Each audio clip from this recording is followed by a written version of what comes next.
Good morning, students. I'm proceeding the topic with the hope you have completed your previous work. I hope you understood all the equations properly. Well, we have completed 3 illustrations, and the basics we have completed, and rest of the illustrations are also based on the same one. There is nothing new, but I'm taking a few entries. Maybe you have some doubts in these entries, so you people are not asking, but I'm explaining from my side. So in illustration number 4, if I talk about invested in share, students, I'm talking about the equation, right? Accounting equation, and equation we know this was your assets is equal to liabilities plus capital. Okay, so here the transaction is invested in shares. Students, when you purchase the share of any other company, okay, so that is called investment in shares, right? So you have purchased the share, so this is your assets. Investment हो गई ना, आप कोई FD लेते हैं, FD में पैसा लगाते हैं, किसी दूसरी कंपनी के शेयर या डिवेंचर खरीदते हैं, तो दैट्स योर इन्वेस्टमेंट. ओके, तो असेट्स में आपने एक आइटम देखा होगा इन्वेस्टमेंट, तो it is the same one, right? तो एंट्री क्या हो जाती है? आपने इन्वेस्टमेंट ली है तो definitely you must have paid the cash. Okay, so investment account debit to cash. Now you can see both the transactions are relating from the asset side. आपका जो कैश है वो कम हो रहा है और इन्वेस्टमेंट बढ़ रही है, ठीक है? तो here I am not taking the complete question, but I am just giving an idea कि एंट्री हो जाती है आपकी investment account debit to cash. You can see investment account debit, right, increase हो रहा है, तो असेट्स में इन्वेस्टमेंट के कॉलम में आप लिख देंगे और कैश को कम कर देंगे. I can show you in the illustration solve. It's here invested in shares, so we have reduced cash by 50,000 and we have created the column. They have written share, but we can write investment also. Okay, तो shares में इन्होंने 50,000 दिखा दिया and cash reduce हो गया है. Next transaction I'm taking received dividend. Students, when we purchase the share of any other company, okay, share में invest करते हैं तो हमें वहाँ से dividend मिलता है. shares पे हमें क्या रिटर्न मिलती है, उसका क्या नाम है? That is called dividend. In Hindi we call it लाभांश. लाभ में अंश, लाभ में हिस्सा. ओके, कंपनी जो शेयर से कैपिटल एक्वायर करती है, when it prepares its final account and company have some profit, तो कंपनी को जो प्रॉफिट्स होते हैं तो उसमें से वो डिविडेंड डिक्लेयर करती है, यानी प्रॉफिट्स में से कुछ हिस्सा शेयर होल्डर को दिया जाता है, ठीक है? तो as you know we have purchase the share, तो we are receiving dividend. Now received dividend आपको मिला है, ये आपकी इनकम है, ठीक है? मिला है तो क्या चीज़ हो जाती है? कैश हो जाती है, आपका कैश बढ़ जाएगा. दूसरा, आपको इनकम मिल रही है, तो इनकम की क्या ट्रीटमेंट बताई थी आपको?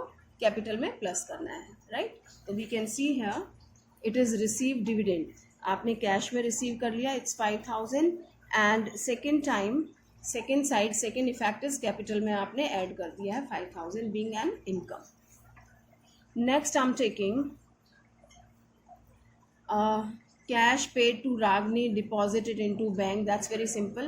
Cash paid to Ragini. Ragini कोई आपके क्रेडिटर होंगे, पे किया है तो कैश आपका कम हो जाएगा एक तरफ से, दूसरा आपके क्रेडिटर्स भी कम हो जाते हैं, ठीक है? तो दोनों ही तरफ आप कम कर देंगे, असेट्स में भी और लाइबिलिटीज़ में. असेट्स में कैश में से कम हो जाएगा और लाइबिलिटी में क्रेडिटर्स में से कम हो जाएगा, ठीक है? Now next one is deposited into bank. Bank में डिपॉजिट करना.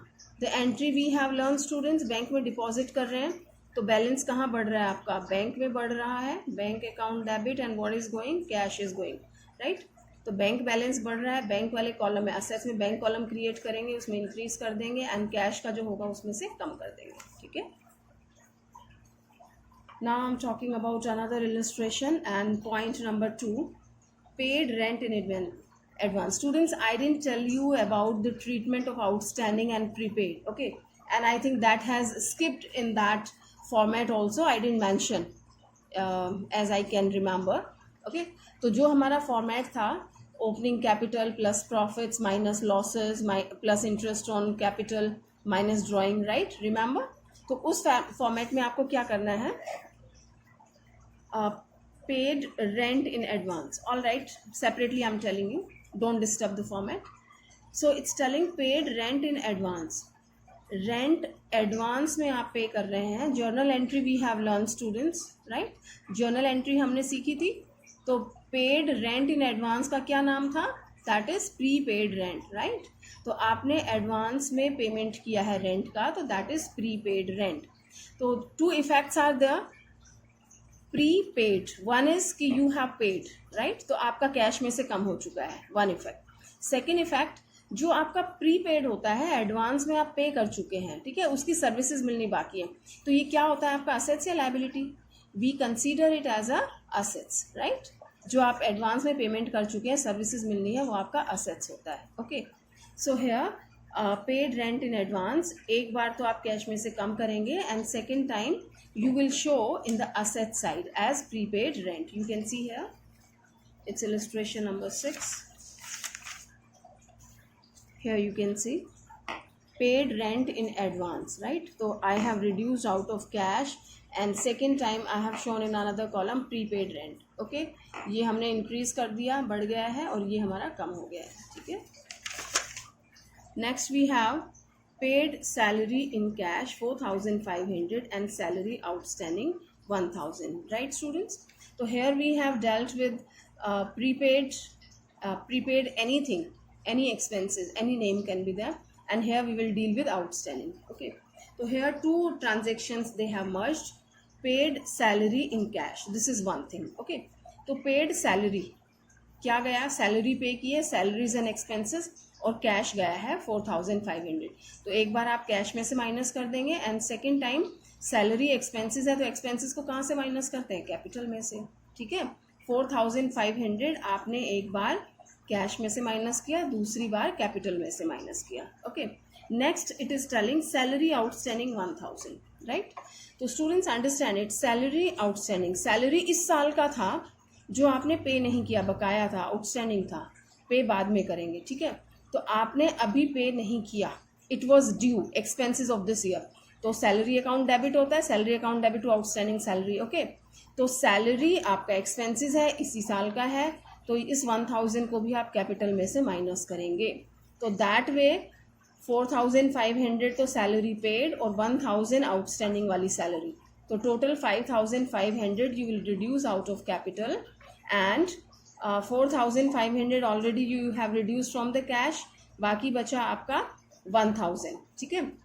सैलरी जो 1,000 है आउटस्टैंडिंग, तो आउटस्टैंडिंग अभी पे करनी है, और जो चीज़ पे करनी होती है वो क्या होती है? लायबिलिटी होती है. तो we show in the liability column also 1,000, right. So here you can see the treatment. It's paid salary in cash and salary outstanding. Okay, तो कैश आपने पे कर दिया 4,500 का, and I told you it's your liability किस नाम की है? Outstanding expenses की 1,000 है, और कैपिटल में से आप माइनस करेंगे दोनों सैलरी, जो पेड है वो भी और आउटस्टैंडिंग भी, 5,500. Okay. Next we have bought motorcycle for personal use. Although this is very simple, but I'm telling you, bought motorcycle for personal use. Hardly matter what you have purchased and where you have sent. That should be for your personal use, right? तो हम क्या करते हैं? Drawing को debit करते हैं.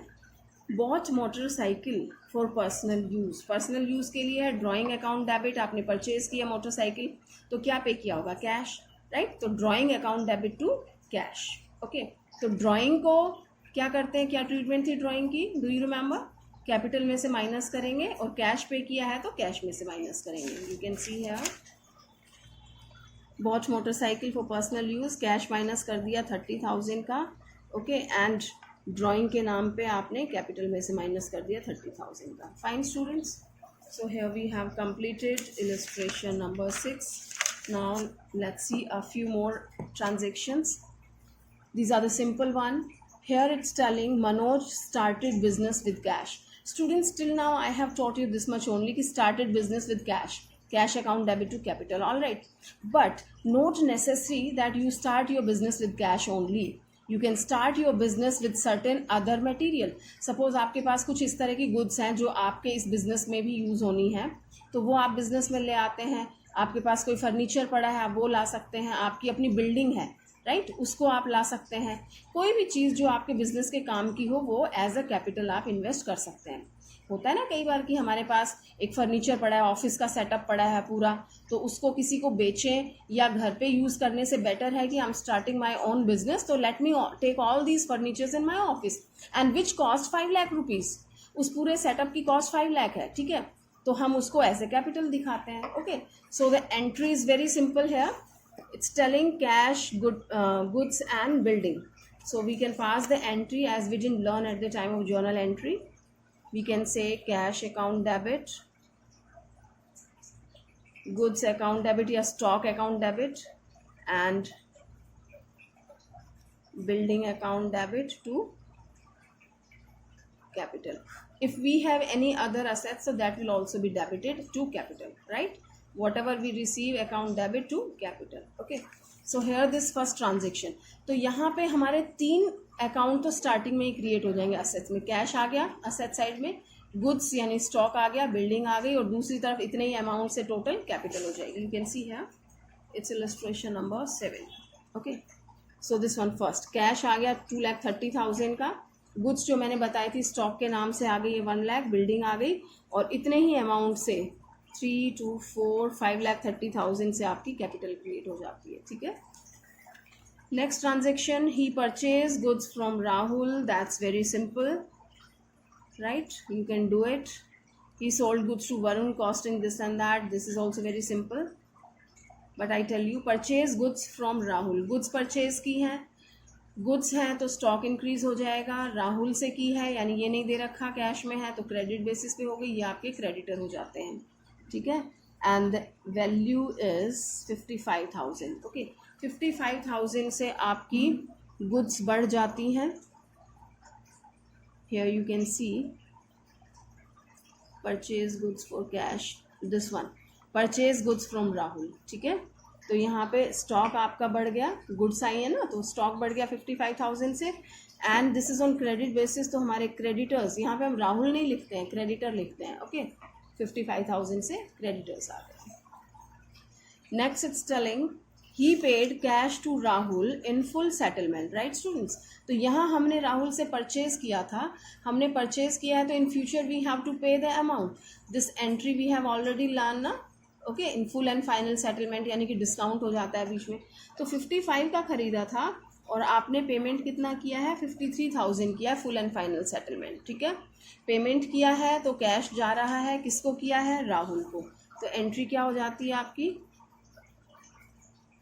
Rahul's account debit, Rahul को उतने से ही डेबिट करेंगे जितने से आपने क्रेडिट किया था, तभी आपका अकाउंट क्लोज होगा।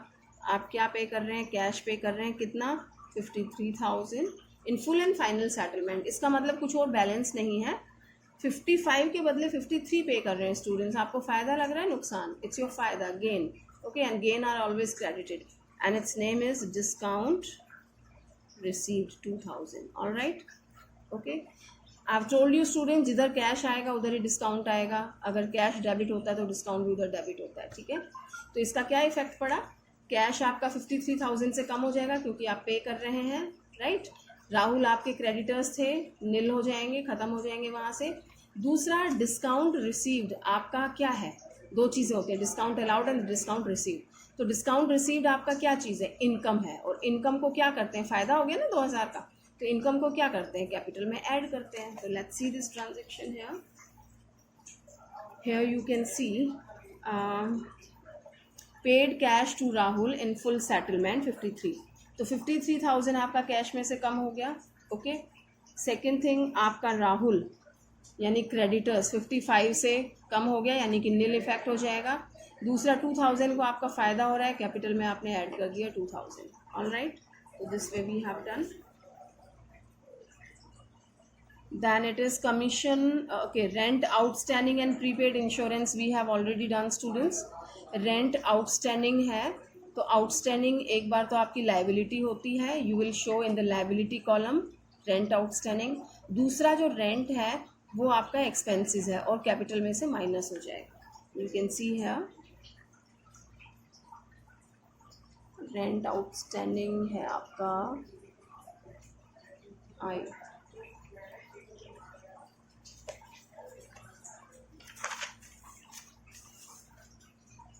you can see here this is rent outstanding, right? Rent outstanding. So we have shown in the liability side 3000 आपने कॉलम क्रिएट किया रेंट आउटस्टैंडिंग का, और ये कैपिटल में से माइनस हो गई है. ओके, नेक्स्ट है आपका prepaid insurance. You can see here only prepaid insurance. Okay, जिस चीज़ को आपने एडवांस में पे कर दिया उसको आप एक्सपेंसेस नहीं मानते हैं, ठीक है? तो प्रीपेड, वन थिंग कि it is paid by you in advance. तो कैश हैज़ गॉन, 2000 आपका कैश चला गया. दूसरी चीज़, जो चीज़ आप एडवांस में पे कर देते हैं वो आपकी असेट्स बन जाती है क्योंकि उसकी सर्विसेज मिलनी बाकी हैं. तो this we create the column है, यहाँ पे एक कॉलम क्रिएट कर देंगे प्रीपेड इंश्योरेंस का, राइट? तो ये हमने यहाँ मेंशन किया. Okay, now depreciation charged on building. Okay, depreciation charged on building, the entry is depreciation account debit. हमने सीखा था depreciation account debit to building, जिस भी assets पे लग रही है, फर्नीचर है, बिल्डिंग है, जो भी है. तो यहाँ पे आप देख रहे हैं depreciation account debit, ये आपका एक्सपेंसेस हो जाता है, और एक्सपेंसेस को क्या करते हैं आप कैपिटल में प्लस करते हैं. दूसरा, बिल्डिंग की वैल्यू कम हो रही है, राइट? तो जो असेट्स है, concern assets value will be reduced by this amount. Okay, you can see here point number M. Okay, this is depreciation. Here you have reduced out of the building. ये building वाला column है जिसमें से आपने value कम कर दी है. And second, you have reduced out of your capital also being expenditure. All right, this we have done. Next,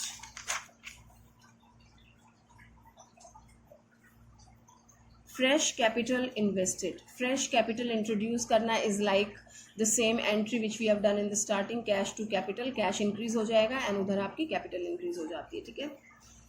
Now these two more transactions I'm taking. It is goods costing rupees 24,000. In the previous lecture we have done, but let me repeat it. Goods costing rupees 24,000 sold at a profit of 33.3%. Half the payment received in cash. Students, don't get scared when you go through the statement, okay?